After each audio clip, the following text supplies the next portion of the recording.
तो वो मैंने और राना सनाउल्लाह ने भी इसके लिए एक इंजेक्शन तैयार किया हुआ है।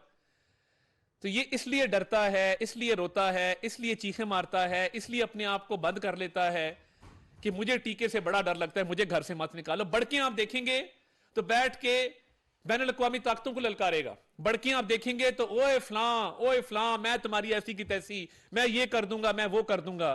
फर्द जुर्म की बारी आती है तो डोर शट है, कुंडियां लगी हुई हैं, दरवाजा डबल लॉक किया हुआ है और बार बार उसको चेक भी करता है। ये ज़हनी तौर पे इतना खौफजदा है कि बार बार चेक करता है, खुल तो नहीं गया, खुल तो नहीं गया।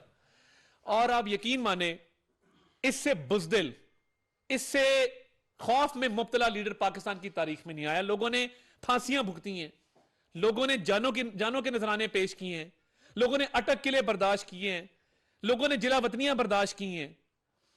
यह वाहिद सियासी जमात का रहनुमा है जो कभी बेड के नीचे और कभी वॉशरूम में छुपता है कि फर्द जुर्म आयद ना जाए। गिरफ्तारी भी नहीं है, एक नोटिस है।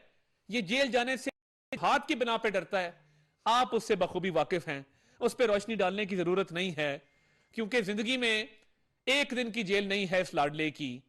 और वो इसलिए नहीं है कि कुछ ऐसी मामलात हैं जो शायद जेल में मुमकिन ना हो सकें, और वो मुमकिन ना हुए तो ये बिल्कुल ज़हनी तौर पे ये फारग हो जाएगा ये शख्स।